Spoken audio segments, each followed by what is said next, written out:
Logo উন্মোচনের মধ্য দিয়ে শুরু হলো লাখো কণ্ঠে জাতীয় সঙ্গীত পরিবেশনে বিশ্ব রেকর্ড গড়ার আনুষ্ঠানিক প্রস্তুতি। ২৬ মার্চ স্বাধীনতা দিবসে ৩ লক্ষাধিক শিল্পীর অংশগ্রহণে এই আয়োজনে আশাবাদী সংস্কৃতি মন্ত্রণালয়। শেফাউল হোসেনের রিপোর্টটি দেখুন।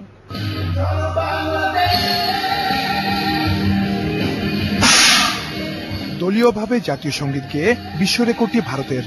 ১ লাখেরও বেশি শিল্পী সেখানে একসঙ্গে ভারতের জাতীয় সঙ্গীত পরিবেশন করেন।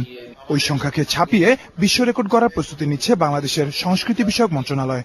সার্বিক সহযোগিতায় রয়েছে সেনাবাহিনী সহ সরকারের বিভিন্ন সংস্থা। অংশ নিচ্ছে শিক্ষার্থী, পোশাক শ্রমিক সহ সর্বস্তরের মানুষ। এ বিশাল আয়োজনে সমাজের সর্বস্তরের পক্ষ থেকে সহযোগিতা ও সহায়তা কামনা করছি। সকলের সমন্বিত প্রচেষ্টার ফলেই এ ধরনের বিশাল একটি আয়োজন সার্থক করা সম্ভব হবে বলে আমি বিশ্বাস করি।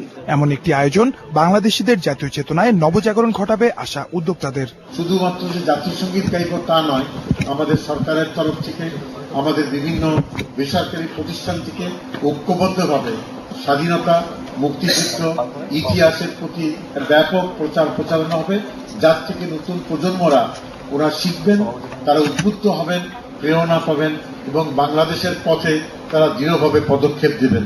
ক্যাবিনেটের একটি অনুমোদিত ভার্সন আছে জাতীয় সঙ্গীতের, যেটি অনুসরণে শিল্পকলা একাডেমি এদেশের সমস্ত প্রবীণ বিশেষজ্ঞ এবং বরেণ্য শিল্পীদের নিয়ে একটি কমিটি করে একটি রেকর্ড করেছে যে একটা অন্ধকার থেকে আলোর দিকে নিয়ে যেতে চাইছি। ২৬ মার্চ সকাল থেকে আয়োজনে সর্বসাধারণের অংশগ্রহণের জন্য প্রস্তুত থাকবে জাতীয় parade ground.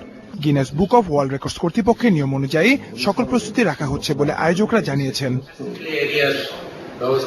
Shefaul Hossain, channel I, Dhaka.